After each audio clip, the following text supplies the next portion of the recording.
오늘은 레위기 여러 가지 제사들 중에서 속죄제에 대해서 묵상하도록 하겠습니다. 그런데 이 속죄제는 오늘날 기독교에 와서는 사실은 다른 어떤 제사보다도 그 중요성이 더욱 커지게 되었습니다. 왜냐하면 우리가 죄의 문제만큼은 우리의 힘으로 해결할 수도 없고 우리의 가장 큰 관심과 또 하나님을 믿고 예수 그리스도를 믿는데 핵심이 되는 요소가 되기 때문에 그렇습니다. 특별히 이 예수님은 우리들의 죄의 문제를 해결하시기 위해서 십자가에 달려 돌아가셨고 하나님께서 그 제사를 기쁘게 받아주셔서 그 3일 만에 죽음에서 부활하신 그 사건으로 인하여 우리는 예수 그리스도의 피를 가장 거룩한 피로 받아들이고 또 예수 그리스도의 피를 통해서 우리가 이렇게 신앙할 수 있는 것이기 때문에 그렇습니다.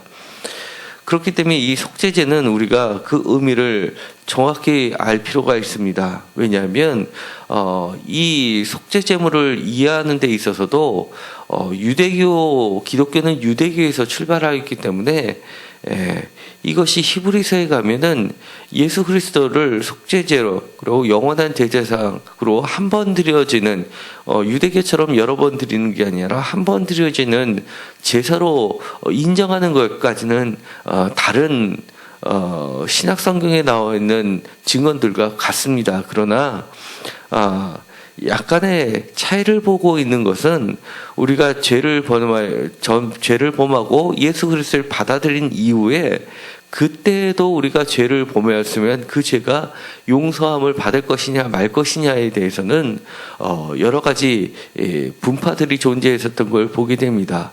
히브리서 같은 경우는 한 번 죄를 사했는데도 불구하고 또 죄를 범했을 때는 더 이상 용서받을 수 없다라고 선언함으로 인해서 종교개혁을 일으켰던 루터마저도 히브리서를 마치 정경에서 제하는 오류를 범했었던 것입니다. 그러나 우리가 오늘 읽는 이 속죄제물을 이해한다고 하면은 왜 그런 이야기를 하게 됐는지 우리가 비로소 이해가 되고 또 그 의미를 다시 한번 새겨서 우리가 어떻게 하면 죄를 짓지 않으려고 참다운 노력을 해야 되는지를 알 수 있게 됩니다. 그리고 또 로마서에서도 보면 율법과 예수 그리스도의 관계를 그리고 율법과 믿음의 관계를 설명할 때도 오늘 있었던 레위기 4장과 5장, 6장에 걸치는 속죄제와 속건제에 대한 그 차이를 이해한다 그러면 그 로마서에서 얘기하는 율법에 대한 이해를 명확하게 할 수가 있게 됩니다.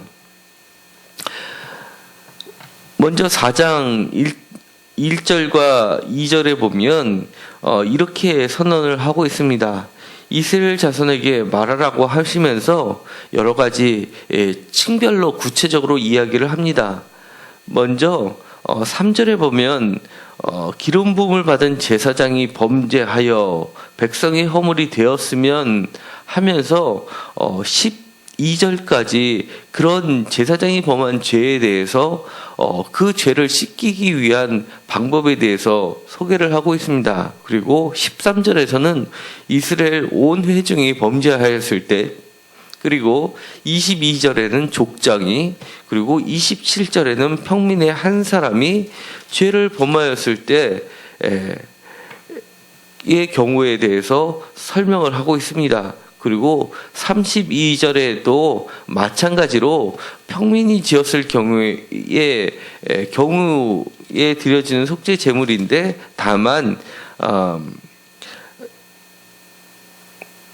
그 제물이 28절에 보면 암연소를 드릴 경우와 그 다음에 32절에 보면 어린 양을 드릴 경우 두 가지로 나눠서 설명을 하고 있습니다. 그리고 5장 1절부터 13절까지는 속죄죄를 지내게 되는 경우의 수들을 케이스별로 이렇게 자세하게 소개를 하고 있습니다. 이 부분에 대해서는 제가 별도로 시간을 내어서 다시 말씀을 보도록 하고, 오늘은 4장까지의 기본적인 속죄 제물이 갖게 되는 의미에 대해서 살펴보도록 하겠습니다. 먼저 4장 2절에 보면 여호와의 계명 중 하나라도 그릇 범하였으면 이라고 이야기하고 있는데, 그 대상이 누구든지입니다. 이것은 속죄 제물, 그러니까 죄에 대한 문제만큼은 그 범위가 어떠한 제한 요소가 없이 누구든지 그 모두를 포함하고 있다는 것을 이야기합니다. 그러니까 의인은 없나니 라고 이야기한 바울의 선언이 여기에도 그대로 적용이 되고 있는 겁니다. 그러니까 우리 모두는 죄인이고, 하나님을 그 전부터 알았던 자나 알지 못했던 자나 그 누구도 예외가 될 수 없다는 이야기입니다. 그런데 속죄죄와 속건죄의 그 차이점은 바로 2절에 나와 있는 것처럼 여호와의 계명 중 하나라도 그릇 범하였는데, 그 죄가 사실은 부지 중에 범한 죄라는 것입니다. 그러면서 13절에 보면 부지 중에 범하여 허물이 있으나 스스로 깨닫지 못하다가 그 범한 죄를 깨달으면 드리게 되는 죄가 바로 속죄죄라는 겁니다. 그렇기 때문에 속죄죄와 속건죄의 차이는 바로 부지 중에 알지 못하던 가운데 죄를 범하다가 깨닫게 되면 드려지는 것, 그 다음에 사람들과 사이에 배상에 관련된 부분이 있는 것은 속건죄로 드려지게 되는 거고, 의도적으로 범한 죄도 바로 속건죄에 해당하게 됩니다. 그러나 성물에 관련된 죄, 그 다음에 어떤 배상하고 관련이 없는 죄, 그리고 부지 중에 범한 죄에 관련돼서는 바로 속죄죄에 해당한다고 할 수가 있습니다. 그리고 이 대상을 나눌 때 수송아지로, 흠없는 수송아지로 드리라고 하는데, 그것이 바로 3절에 기록이 되어 있습니다. 그런데 흠없는 수송아지로 드려지는 제사는 바로 이 3절에 나와 있는 것처럼 제사장인 경우가 있고, 또 하나는 13절에 나와 있는 것처럼 이스라엘 온 회중이 여호와의 계명 중 부지 중에 범하여 허물이 되는 경우가 있습니다. 그러니까 수송아지는 가장 비싼 제물이었기 때문에 그 죄의 경중을 따진 것입니다. 제사장의 죄는 온 회중의 죄와 똑같다라고 그 경중을 따짐으로 인해서 지위가 높은 사람일수록, 그리고 하나님의 일을 감당하는 사람일수록 그 책임을 하나님께서 더 무겁게 물으신다는 것을 이야기하고 있는 겁니다. 그 정도로 제사장의 위치와 또 책임과 권한이라는 것은 하나님 보시기에 온 회중이 죄를 범한 것과 같은 그런 가중치를 두고 있는 것입니다. 사실 저도 평신도로 있다가 신학교를 가서 졸업하면서 처음에는 목회를 시작하지 않았었습니다. 여러 가지 이유가 물론 있었겠지만, 그 중에 하나가 이런 책임성 때문에 제 자신이 목회를 시작하는 것 자체가 커다란 부담이었었던 것입니다. 정말 이렇게 하나님께서 중하게 책임을 물으시는데, 제가 시작을 했다가 과연 그것을 감당할 수 있을까라는 두려움이 매우 컸어서 사실은 목회를 바로 시작하지 못했었습니다. 그러나 성령님을 의지하여서 하나님의 은혜로 한다는 것을 다시 한번 되새기면서 시작할 수가 있었던 겁니다. 이런 것을 이야기하는 것은 나의 위치가 한 집안에 있어서 가장의 위치라면, 그리고 더 책임자의 위치라면 사실은 그 하나님께서 권한을 준 만큼 더 많은 책임을 물으신다는 것을 이야기합니다. 그것이 바로 22절에 보면 족장이라고 이야기하면서 이때는 숫염소를 제물로 바치라고 합니다. 그 다음에 27절에 보면 평민의 한 사람이라고 할 때는 그때는 암연소나 어린 양을 취하게 됩니다. 그러니까 확실하게 가장의 위치도 사실은 다른 사람의 위치보다, 그 다음에 족장의 위치라는 것은 예를 들어서 한 가문의 가장 윗사람이 되겠죠. 그런 것을 이야기하기 때문에 예를 들어서 교회에 있을 때도 집사보다는 권사보다는 장로, 이렇게 그 책임과 권한이 높은 사람일수록 하나님께서는 더 중히 보신다는 것을 이야기하고 있습니다. 또한 흠없는 수송아지를 여호와 앞에 갖고 오는 데 있어서 이 제사를 드리는데 있어서 제일 먼저 하는 것은 여호와 앞으로 가지고 와서 그 수송아지의 머리에 안수하고 여호와 앞에서 잡으라라고 합니다. 머리에 안수한다는 것은 여러 가지 해석이 있지만 일반적으로는 머리에 안수하면서 그 죄를 전가한다고 많이 보았습니다. 그런데 최근에 고고학이 발견하면서 가나안 지방에서 그 고문서들이 발견이 되었는데 거기에 상거래를 할 때 취하는 행동이, 예를 들어서 소를 매매할 때 그 소 머리에 손을 얹고 매매를 하는 서약식 같은 것이 나왔습니다. 그러니까 머리에 안수한다는 것은 그 소유물의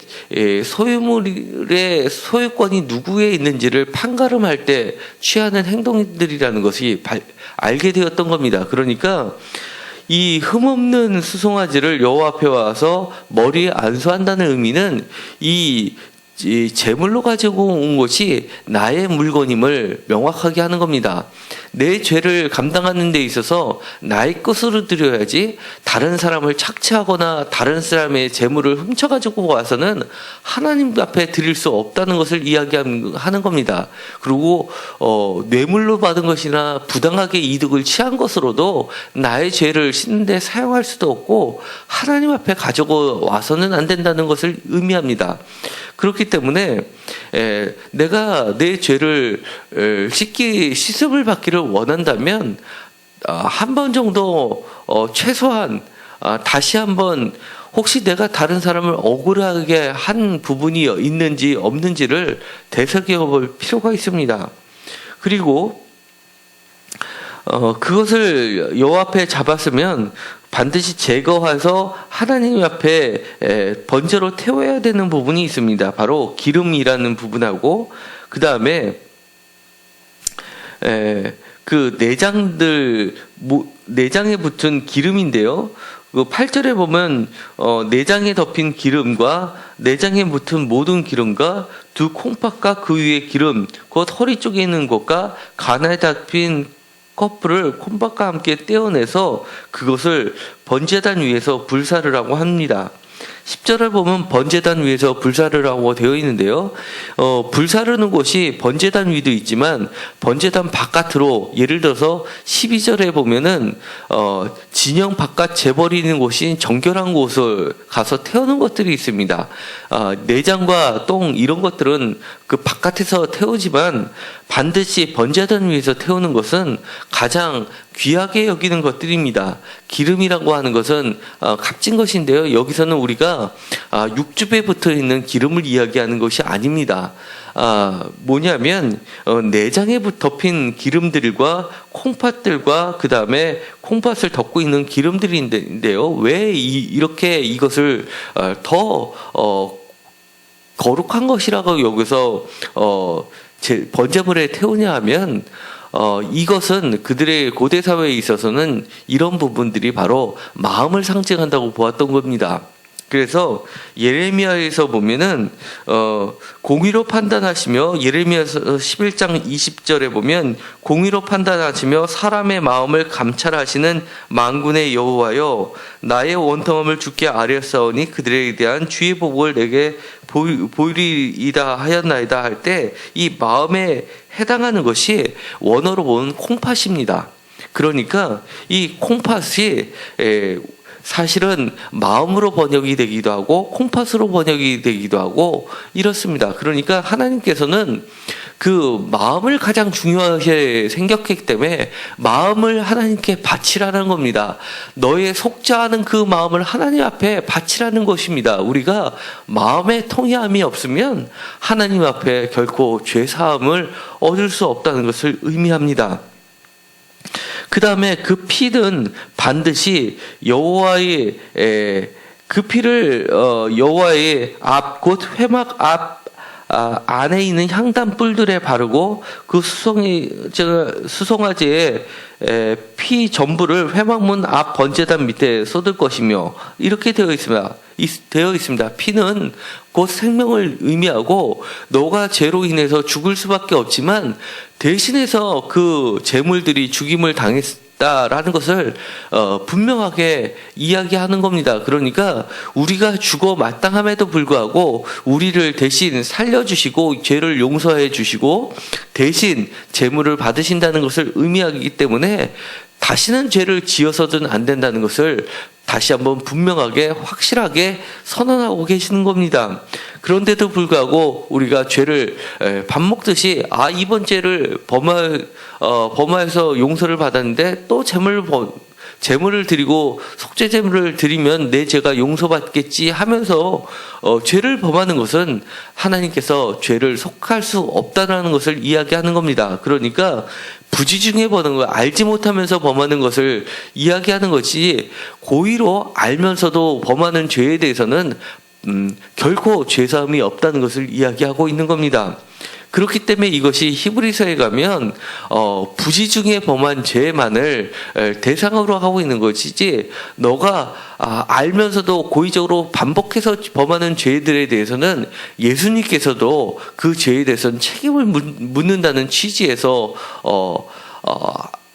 한 번 죄사함이 있으되 다시금 또 죄를 범하였을 때는 죄 용서함이 없다라고 한 것은 히브리서가 바로 유대교의 깊은 영향을 받았음을 전제하고 있는 것입니다.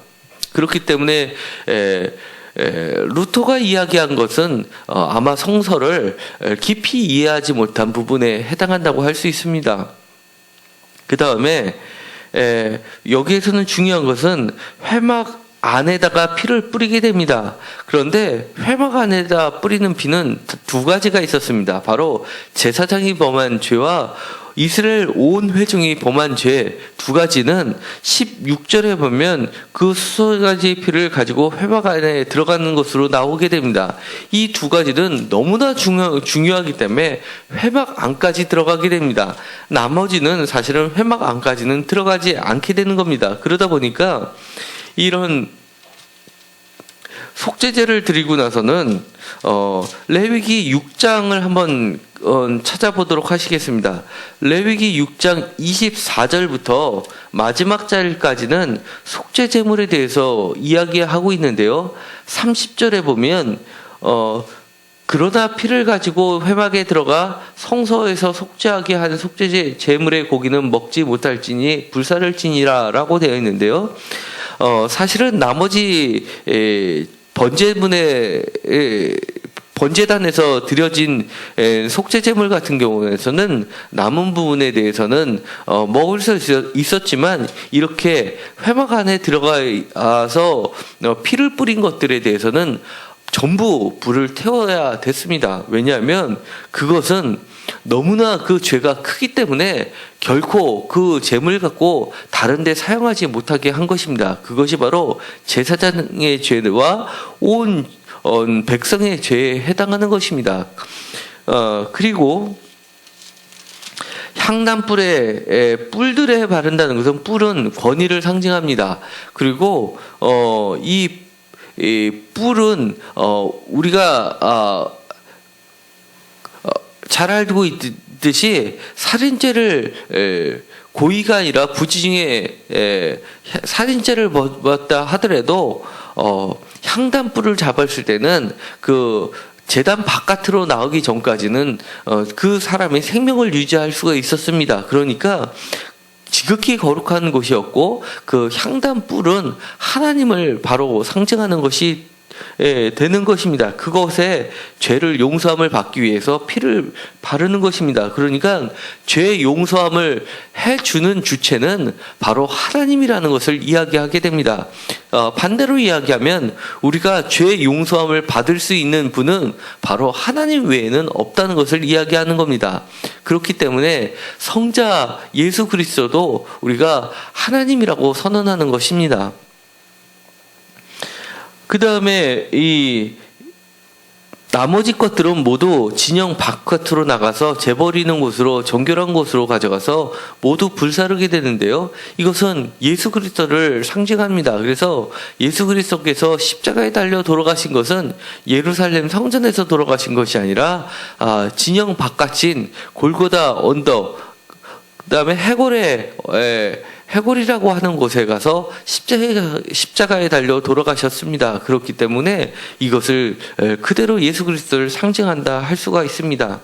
그리고 마지막에 보면 30절에 보면 32절에 보면 어린 양을 속죄 제물로 드리라라고 되어 있고, 그 다음에 이것과 비교해서 28절에 보면 암염소를 드리라고 되어 있습니다. 그러니까 어린 양과 암염소는 사실은 속죄 제물로 모두 드려졌던 것입니다. 그렇기 때문에 암염소와 어린 양은 사실은 죄를 속하는 제물로서는 구분이 사실은 없는 겁니다. 그래서 예수님을 어린 양으로 표현하기도 하고, 그 다음에 염소의 피로 그렇게 표현한 초대 기독교의 문헌들이 다수 발견이 됩니다. 그런 것들은 바로 유대교의 제사에 기원을 두고 있음을 우리가 보게 됩니다. 그런데 또 한 가지 속죄 제물에 있어서 중요한 것이 있는데 오늘 읽지는 않았지만 레위기 5장 11절에 보면 아주 중요한 말이 있습니다. 만일 그의 손이 산비둘기 2마리나 집비둘기 2마리에도 미치지 못하면 그의 범죄로 말미암아 고운가루 10분의 1 에바를 예물로 가져다가 속죄제물로 드리되 이는 속죄제인즉 그 위에 기름을 붓지 말며 유향을 놓지 말고, 이렇게 되어 있습니다. 그러니까 오늘 4장에서 소개된 것은 어린 양까지인데 거기에도 어린 양을 바치는데도 힘이 미치지 못하는 사람들에게 대해서는 7절에 보면 산비둘기 2마리나 집비둘기 새끼 2마리를 여호와께 드리라고 하고, 11절에 보면 그거에도 미치지 못하면 이렇게 소제처럼 고운가루 10분의 1 에바를 예물로 드리게 했습니다. 그러니까 이렇게 죄의 문제를 해결하는 데 있어서는 그 누구도, 그 다음에 가난한 자나 부한 자나 모두에게 해당이 되기 때문에 그들에게까지도 은혜를 주신다는 것을 이야기합니다. 그러니까 소제가 번제물하고 틀린 것은 이런 고운 가루가 가격이 쌌기 때문에 그 사람들에게도 은혜를 주시기 위한 것이라는 겁니다. 그 다음에 이 속죄제물에 있어서 가장 어떻게 보면 중요한 것이라는 것은 반드시 은혜를 깨닫지 못하는 것을 깨닫게 하는 데 있다는 겁니다. 13절에 보면 스스로 깨닫지 못하다가 그 범한 죄를 깨달으면 이라고 하면서 이렇게 반복해서 이 구절의 뒷부분에서도 계속 나오는 것을 보면 하나님께서는 이렇게 율법이나 여러 가지 제사의 제도에 대해서 이야기하는 것은 우리의 죄를 지적하시기 위한 것이 아니라 이 죄를 용서하시기 위해서, 죄를 깨닫게 하시기 위해서 주셨다는 겁니다. 그래서 우리가 이렇게 하나님의 말씀 성경책을 읽을 때는 반드시 기억해야 되는 것이 우리의 죄를 깨닫게 하는 은혜를 달라고 하나님께 간구해야 되고, 우리의 죄를 회개함에 있어서는 5장 11절에 있는 것처럼 유향을 넣지 말라는 것은 유향과 기름은 어떤 기쁨을 상징합니다. 그런데 기름은 때로는 성령을 상징하기도 하지만 여기서는 어떤 유의를 상징하게 됩니다. 그러니까 반드시 통회하는 마음을 가지라는 겁니다. 철저히 자기의 마음을 통회하고 마음을 찢고 하나님께 죄를 고백할 때 하나님께서 용서를 해주신다는 것을 말하고 있습니다. 오늘은 이렇게 속죄제에 대해서 자세히 말씀을 드렸습니다. 이것은 그들이 재물을 직접 갖고 와서 잡아서 이 속죄제를 마치는 데까지는 상당한 시간이 소요가 됐습니다. 그 상당한 시간을 투자하면서 속죄제를 드렸는데 사실은 우리는 매우 간단하게 우리 죄를 용서해 달라고 심지어는 몇 초 만에 고백하고 예수 그리스도의 이름으로 기도합니다 하고 마치면서 우리의 마음은 자유를 얻는다고 스스로 생각하는 경우가 많이 있습니다. 그러나 오늘의 제사 규정을 보면 얼마나 이들이 죄를 용서함 받기 위해서 많은 수고와 노력과 실제로 재물이 죽어가는 모습, 태워지는 모습을 보면서 이들이 뼈저리게 뼈 깊숙이 마음에 담아야 됐던 과정을 우리는 보게 됩니다. 정말 값없이 주신 은혜를 정말 너무나 귀하기 때문에 값없이 주셨는데 그것을 너무 쉽고 그 다음에 이런 고운 가루 에바도 10분의 1 에바도 드릴 수 없는 사람들도 죄를 용서할 수 있게끔 예수님께서 자신의 몸을 들이셨는데 이것을 너무 우리가 정말 값없게 처리해버리는 경우가 있지 않나 우리는 돌아볼 필요가 있습니다. 너무나 귀하기 때문에 공기처럼 너무나 귀하기 때문에 값을 매기지 않은 것임에도 불구하고 단 몇 초 만에 우리의 죄를 고백하고 우리의 마음은 해방됐다 생각하는 그런 가벼운 마음을 품지 마시고 5장 6장에 있는 4장 5장 6장에 걸쳐서 나와 있는 이런 제사를 기억하면서 그것을 정말 값어치 있게 여기시고 하나님과 예수님께 감사하면서 우리의 죄를 용서함 받고 죄를 고백하고 죄에서 해방하는 기쁨을 누리시기를 간절히 소망합니다. 기도하고 마치기로 하겠습니다. 하나님, 이렇게 길고 자세한 죄 사함의 속죄 제물의 말씀들을 묵상하면서 예수 그리스도의 피가 얼마나 값지고 소중하고 그 다음에 그것이 얼마나 대단한 과정을 겪으면서 저희들에게 주어졌다는 것을 다시 한번 깨닫게 됩니다. 우리가 그 값진 예수 그리스도의 피를 정말 값지게 돌려드릴 수 있게 하여 주시옵시고 값없이 주신 그 은혜를 깊이 깨닫고 기억하는 우리들이 모두 되게 하여 주옵소서. 예수 그리스도의 이름으로 기도드렸습니다. 아멘.